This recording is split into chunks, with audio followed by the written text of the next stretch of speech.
Fala pessoal, sejam bem-vindos a mais um Convergindo Ideias, o podcast aqui da Cial Telecom Convergent, uma das maiores integradoras de tecnologia do mundo. E hoje a gente trouxe um assunto que eu posso dizer que já se fala há um bom tempo. Hoje, cada vez mais, os anos passando, a gente percebe esse assunto ganhando cada vez mais força. E acho que agora, justamente por causa daqueles tripés, o ESG, ele está ganhando ainda mais força. E o que eu estou falando aqui é da mobilidade elétrica. E a gente vai aqui para o meu convidado, eu vou fazer a seguinte pergunta. Será que o futuro da mobilidade é elétrico?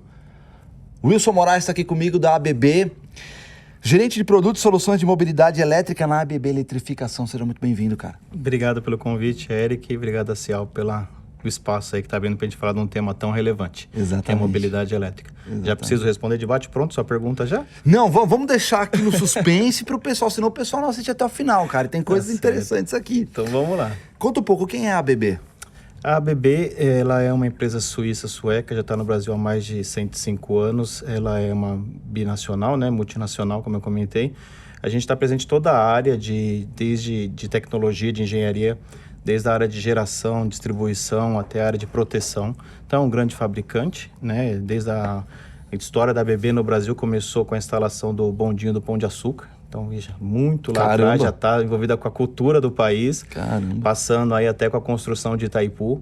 Então, as turbinas de Itaipu, ali uma parte são da ABB. E a ABB é uma junção da sueca, a ZEA, né? Todo mundo pergunta, olha, a ABB, né? Qual que significa o nome, né? Sim. Então, é uma empresa sueca que chama ZEA e uma empresa suíça que chama Brown Boveri Company. Então, juntou as duas e ficou a ABB. Já tem aí um bom tempo no mercado. Então, você imaginar que tem a energia envolvida, tem produto e solução ABB também. Que legal. E vocês são patrocinadores da Fórmula E, né, cara? Eu falei, aí. cara, a gente estava falando com a Thaisa aqui algum tempo antes, falando, queria chamar o pessoal da ABB. Eu falei, peraí, são os caras que patrocinam a Fórmula E, mas fecha agora, então. A parte mais legal do meu trabalho é essa daí. Eu adoro, cara, eu acho muito legal. Ainda estou me adaptando ao fato de perceber, de ver aqueles carros correndo sem barulho, só ver o deslocamento do ar, mas é divertido. É no mínimo diferente, né? Uma corrida de Star Wars, né? Você vê as Basicamente naves isso. ali. E os carros chegando a mais de 300 por hora. Eu falo, cara, isso não é... Teve em São Paulo aqui agora. Sim. E eu acho que vamos aproveitar o ensejo da Fórmula E, que vem de encontro com essa minha primeira pergunta. Eu me lembro de 2014, quando o Nelsinho foi campeão da primeira temporada, que era uma coisa muito maluca, né? Que os caras estavam lá pilotando, eles tinham que parar no box. Não era para trocar pneu nem para nada, é para trocar o carro.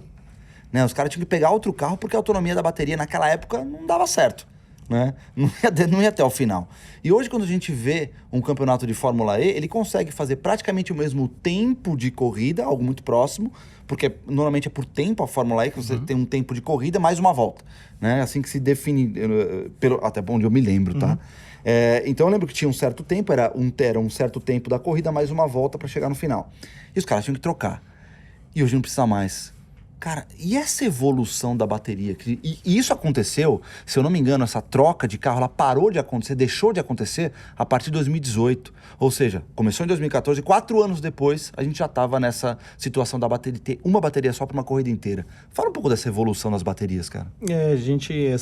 Esse é o lado mais legal do meu trabalho, a Fórmula E, a ABB é a patrocinadora Master. E, assim, as soluções de recarga que se usam na Fórmula E são as mesmas que a gente usa para os nossos carregadores. Então, ali é o grande laboratório. Não só do lado da infraestrutura, como a ABB é o fabricante dos carregadores rápidos e ultra rápidos, mas também dos fabricantes de veículos elétricos. Então, assim, como você brilhantemente comentou, né, a evolução das baterias é muito rápido. Né? Pô, será que vai continuar essa evolução? Aí a gente vai entrar num tema de custo-benefício. Será que é necessário? Porque muito se compara com a autonomia de um veículo a combustão. Né? Hoje você já está acostumado a usar um veículo a combustão que a partir de 400, 500 quilômetros de autonomia você tem que fazer, né, a recarga dele ali, que é colocar maior esse combustível fóssil. Com o elétrico, será que tem sentido evoluir com isso a mais? Porque vai aumentar o peso e vai aumentar custo. Então a gente também acha que está chegando uma relação de custo-benefício boa já, né, da evolução das baterias. E falando de tecnologia, aumentou essa densidade de armazenamento de energia na bateria. Então o incrível é que, assim, as pessoas... Só quem é do meio tem acesso, mas você melhorou a bateria e diminuiu o peso. Então você ganhou não só em eficiência, como também, né, no próprio performance do carro. E o importante, né, é que assim, essa bateria também está vindo para os carros de rua.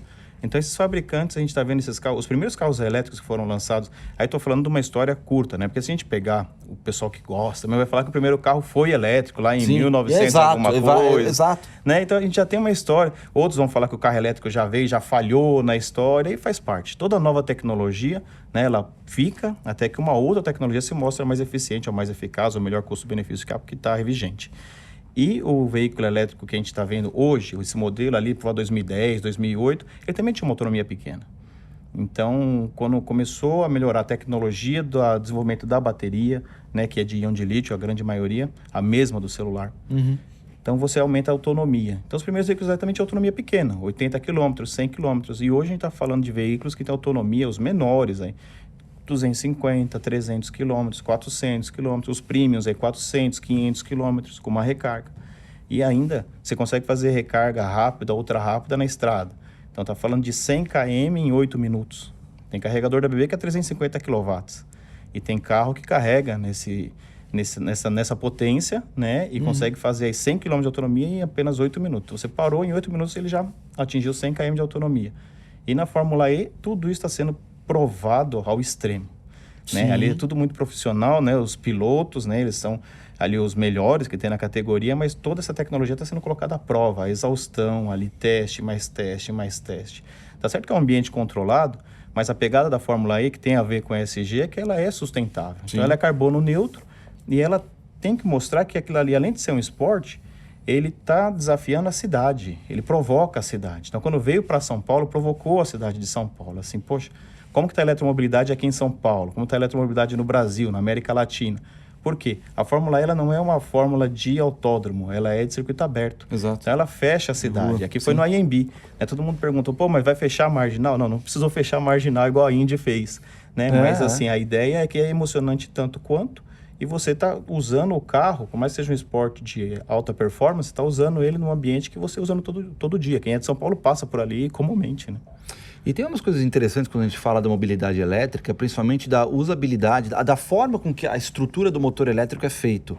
Tanto que falam muito a respeito do torque instantâneo que o carro elétrico tem com relação ao carro a combustão. Quer dizer, ele tem praticamente uma aceleração. Você pega os carros de esportes, algum Porsche, sei lá qual aí, vai de 0 a 100 em 2.8 ou 2.1 segundos. Quer dizer, 2.1, cara.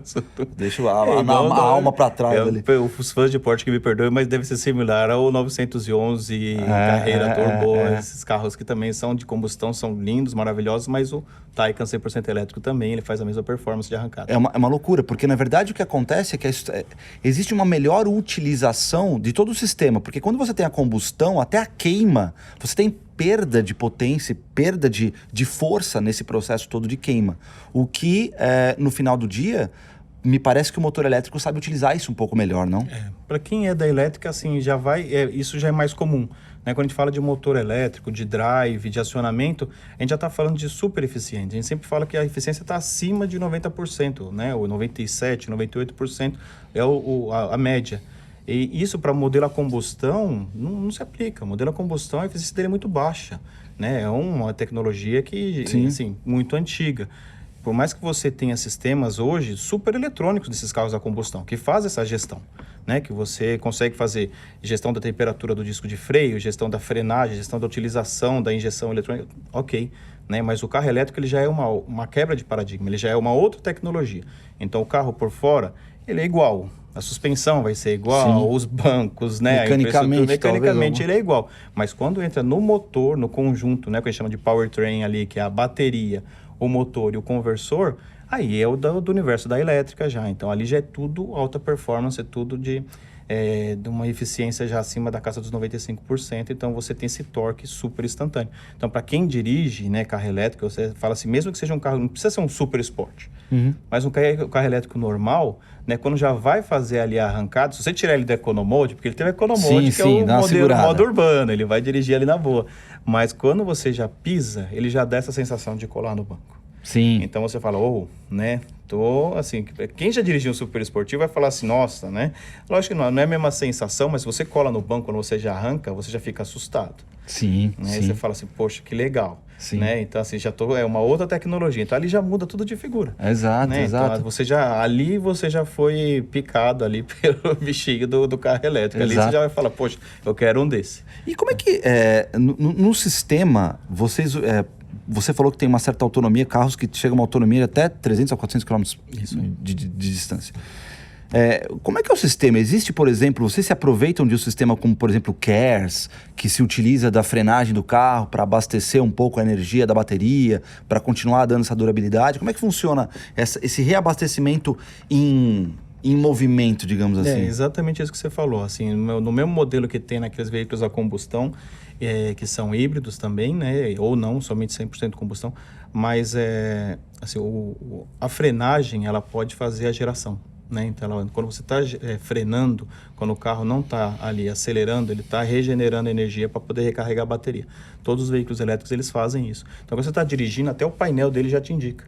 Então, se você está ali acelerando, está na estrada, ou 100% elétrico, o veículo elétrico ele está gastando, ele está ali, como eu comentei, ele está mais de 95% de eficiência, então ele está ali na máxima dele, potência, ele vai estar consumindo bateria. Tá. Agora, quando você está numa aplicação urbana, na cidade, onde você sobe, desce, para, o tempo todo ele fica trocando ali, indicando que ou o fluxo de energia está indo para a bateria, ou está saindo da bateria e indo para o conjunto de tração, para os pneus. Então, assim, o veículo elétrico para uma aplicação urbana é super aplicável. Sim, né? sim. Assim, é muito legal você estar dirigindo na cidade, o pessoal até comenta, fala assim, pô, mas aí a autonomia dele? Fala, mas tem aplicações e aplicações. Uma pessoa que mora longe de... Dá o exemplo aqui de São Paulo, onde nós estamos, mas pode se aplicar para o Brasil todo, qualquer lugar se aplica.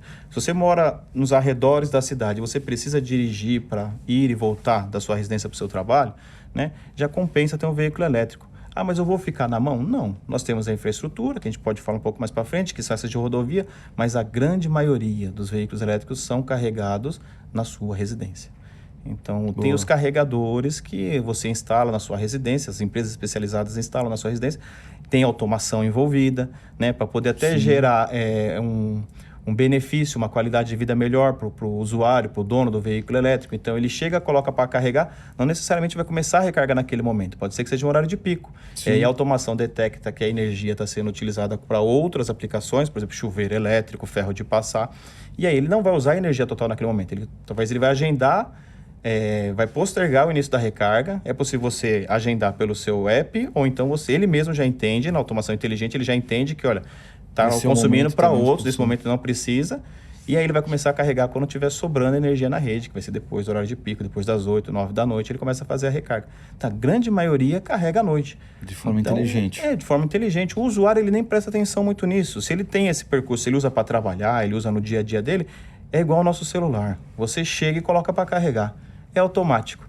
Né? Normalmente você já faz isso na sua casa. Você dá uma olhadinha, vê ali o quanto de bateria, você vai e coloca para carregar. Se você for sair, se você chegou na sua residência, você vai sair, vai para um jantar, alguma coisa, você já vai recarregar. Sim, né? sim, exatamente. Então, assim, normalmente você não vai confiar nele ali, você deixa ele carregando um pouquinho, vai lá, toma seu banho, se prepara, passa um perfume e depois você vai e nem olha quanto ficou de carga. Você sabe que dá. Então, assim, é uma nova... Você aprende a usar, né? Agora, lógico que quando você tem a oportunidade de carregar, aí é na estrada.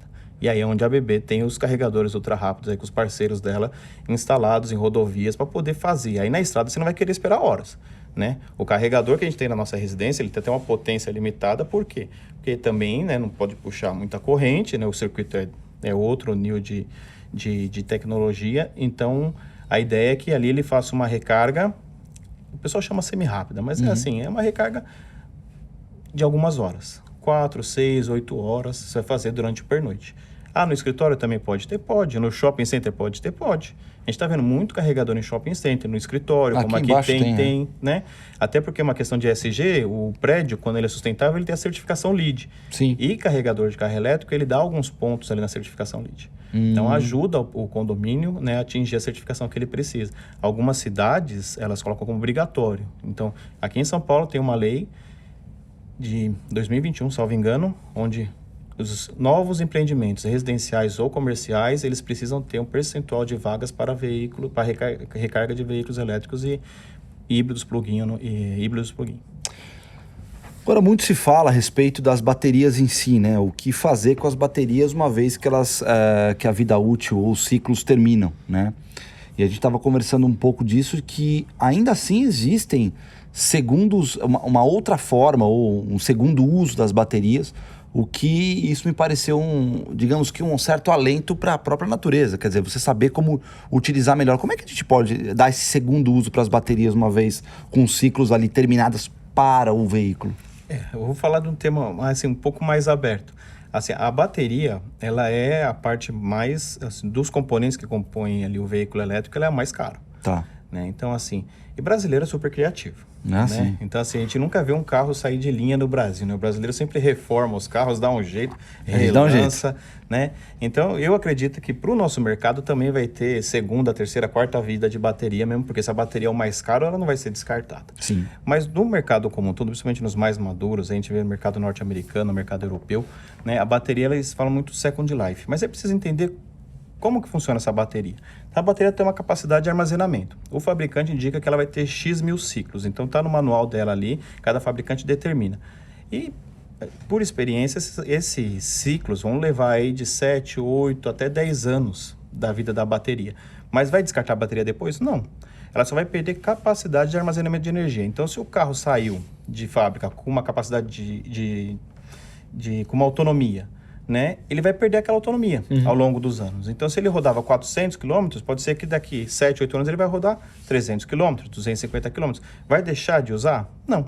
É como o nosso celular, né? A gente também faz a recarga do nosso celular e aí quando ele começa a ficar um pouquinho mais velhinho, né, você começa a fazer mais recargas.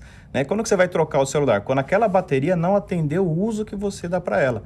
Então, se aquele veículo já não te atende naquele dia, porque ele não faz mais o trajeto, você tem que ficar parando no meio do caminho para poder recarregar, então ele não vai mais servir para você. E ainda o second life de bateria.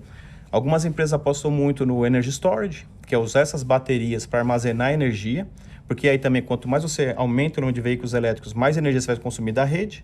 Então, o caso que eu dei do residencial, quando você vai fazer essa recarga durante a noite, está sobrando energia na rede. Então, você pode usar aquela energia sem problema nenhum.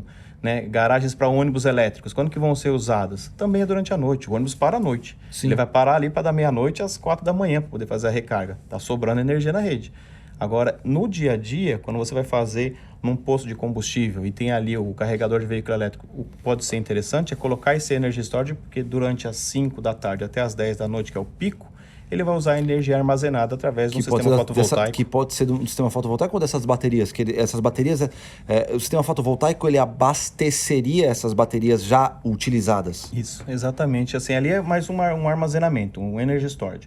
Então, você pode ter um sistema, ele pode usar a energia da rede, né? Só que o fotovoltaico, ele vai estar durante aquele período ali também jogando energia. Ele pode jogar para a rede ou ele pode jogar para a bateria. Entendi. Então, toda essa automação é feita no sistema de forma que você tem a bateria e você não precisa usar a energia da rede na hora de pico.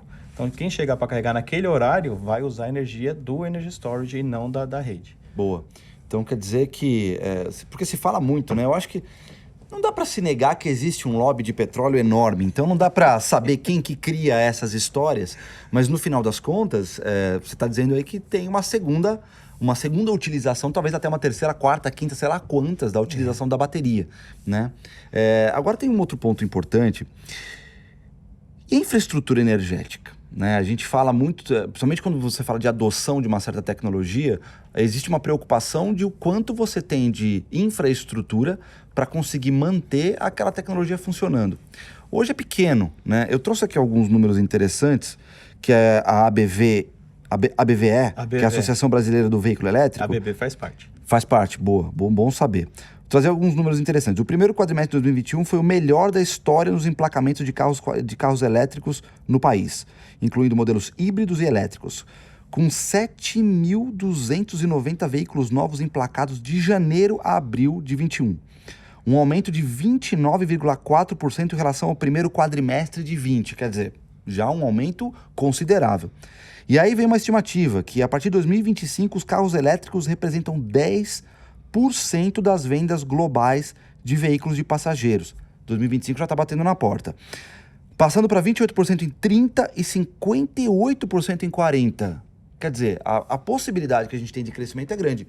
Como é que é feito com a matriz energética, por exemplo, do Brasil, que a gente sabe que é um pouco defasado de várias coisas e a matriz energética não deixa de ser uma exceção. Como é que a gente cuida disso? Olha, são 2 pontos. Acho que assim, a adoção da tecnologia, ela também vai a passos, né? Assim, não é, como eu posso dizer, são gradativos.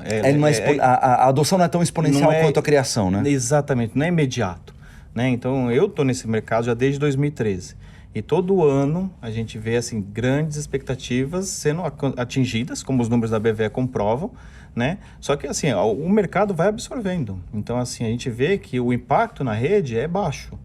Aí você comentou, poxa, mas tal vai aumentar, vai chegar num ponto, só que também tem novas tecnologias. Então, como o armazenamento de energia, né? Sim. Que a gente viu. Agora, um ponto interessante é falar sobre a matriz energética do Brasil e por que ela é tão... casa tão bem com o veículo elétrico. Porque aqui a nossa matriz é mais de 80% hidrelétrica, né? Energia verde, limpa. Então não tem, assim, a exceção ali é as fontes de carvão. A gente não está gerando, não está queimando diesel ou carvão para poder recarregar veículo elétrico. Então no Brasil os cálculos são muito mais amigáveis, né? Para poder fazer esse cálculo do impacto na recarga. Mas assim, como eu comentei, a grande maioria da recarga é feita durante a noite. Então, o veículo elétrico, não é que ele não seja um veículo para viajar, ele é para viajar, para isso tem a infraestrutura. Mas Uber vai poder usar? Vai, é o que mais usa. Uber, 99, são empresas que assim, onde você vê que a recarga, ele até precisa da recarga no meio do dia, porque ele roda muito. Sim. Então, aí você tem o que a gente está criando aqui em São Paulo, e são os pools de recarga. Então, tem algumas empresas que já estão apostando nesses pools de recarga e fazendo parceria, onde o motorista, né, do Uber, do 99 ou qualquer outro veículo, também fala muito de frota last mile. Então, assim, os VUCs, né, qual a grande vantagem do VUC? Ele não está no rodízio, o veículo elétrico não está no rodízio. Então, ele não faz ruído. Acho que nem o híbrido, talvez, não sei nem se o híbrido está também. Eu acredito que não. E não faz ruído, então ele pode até ter em zonas de baixo ruído para fazer a entrega durante a madrugada, porque o caminhão elétrico não faz ruído. Então você vê grandes empresas apostando em frotas de caminhões elétricos para fazer essa entrega last mile nas grandes cidades, porque ele está fora do rodízio, ele não gera poluição e ele entra até em zonas de baixo ruído. Então ele traz só vantagem, ele é pequeno, compacto e você carrega ele, né, se ele é last mile, normalmente você vai usar ele das 8 ou das 7 da manhã até as 6, 7 da noite e depois você carrega ele com essa energia que está excedente. Então, e essas empresas, muitas delas têm a própria geração de energia elétrica. Sim. Né? Então, são empresas que produzem e aí elas geram ali, né, subprodutos. Aqueles subprodutos, elas geram energia elétrica e elas usam daquela geração. Quanto mais frota elétrica ela tiver, melhor. Tem empresas que são poluentes, até o processo dela, por mais que eles invistam, é um processo poluente. E aí trazer a frota eletrificada ajuda também a melhorar os números de todo o processo, da cadeia produtiva como um todo. Eu acho uma coisa que você falou que existe uma automação e a inteligência dos carregadores que vão identificar o momento de maior uso da rede, né? Eu fico imaginando daqui a 17 anos, talvez, que vai dar 2040, é isso? Se eu errei na cálcula, eu sou de marketing, tá? Mas acho que deve ser isso. vai dar 2040? Então, é isso? Tá certo? Confere, produção. Mas vamos lá, se a gente for fazer isso e a partir da noite, quando for detectado, é possível que a gente tenha uma mudança no consumo, né? A gente comece a ter... A gente otimiza o consumo. Não, mas eu estou dizendo o seguinte, hoje em dia, durante o dia, talvez o consumo não seja... É grande, menor à noite hoje. Mas se em 2040 uma frota de carros começar a consumir mais à noite porque está se carregando, aí vai ter que ter uma certa inteligência de... Quer dizer, na verdade, toda a infraestrutura vai ter que mudar, né? Não dá para... Porque vai acontecer isso, querendo ou não. Hoje já está acontecendo, né? Quando a gente fala do Indústria 4.0... da digitalização, tudo é digital, né? Tudo é via cloud, então não são somente os carregadores, né? Assim, a gente vê os produtos da BB, por exemplo, desde um disjuntor que está fazendo a proteção do circuito ali, ele já tem toda a parte de medição integrada e joga os dados na nuvem. Então, assim, todo o sistema de automação, como os da Ciel, eles vão pegar entender esses dados, e aí eles veem a performance, com esses dados eles geram ali todo o algoritmo para poder gerenciar o sistema como um todo e otimizar o uso. Então, você vai ver que cada vez mais, por menor que seja o componente, ele vai estar ligado na nuvem, ele vai estar mandando dados na nuvem. E o que você faz com esse monte de dado? Você otimiza seu processo. Você envia propaganda. Envia propaganda. Isso acontece bastante quando vai fazer recarga gratuita, tá? Sim. Os aplicativos que você vai fazer recarga gratuita, ali faz uma propaganda, você marqueteiro envia propaganda. Mas ajuda, né? Tá fazendo a recarga ali, faz parte. Claro, tô brincando. Não, mas é muito bem observado o seu ponto. E a energia, usar a energia da forma mais racional vai ser super importante. Então, hoje a gente fala muito de digitalização para você melhorar a eficiência. Para você gastar menos energia ou usar da forma mais racional. Né? Então, a gente vê inteligência no sistema de ar-condicionado, no sistema de iluminação, né? No sistema de carregamento. E aí, quando você passar para as grandes redes, as concessionárias estão de olho nisso. Elas são as maiores interessadas. Então, assim, elas têm interesse de usar energia quando ela tem baixa demanda, que é durante a noite, né? Então, para elas também é importante ter essas novas garagens de ônibus, essas novas garagens de caminhões elétricos que não está consumindo no período que ela tem excedente da rede. Então, assim, tem aqueles grandes consumidores, que normalmente são as indústrias, os grandes centros urbanos são os grandes consumidores, mas você vai vendo que a demanda vai crescendo depois de uma forma espalhada. Né? E a inteligência para poder gerenciar toda essa demanda é o que a gente trabalha todo dia. A gente vê a tecnologia tá aí para isso. Né? É criar soluções, né? Os problemas já existem. Exato. O que a gente faz é criar soluções. Exato, vamos resolver. Agora, para a gente finalizar, o que a gente espera com relação ao futuro dos carros elétricos, de baterias? O que você vislumbra aí para o futuro? Olha, eu diria que assim, o futuro é elétrico. Boa, já temos a resposta aqui do tema. Boa. O futuro é mais verde, ele é mais sustentável, né? Quando a gente fala de veículo elétrico, de sustentabilidade, a gente está falando de saúde, né? Então, quando a gente fala, por exemplo, vamos pegar um exemplo claro, frota de ônibus elétrico, sabe? Assim, poxa, é super importante, você está agindo direto, em vez de por que você investe na saúde, né? Você tem que ficar ali no inverno, no outono, os hospitais lotados ali, porque toda a população se desloca para trabalhar. Isso é muito comum nas grandes metrópoles. Por que você não age na raiz ali, reduz, né, a emissão de CO2?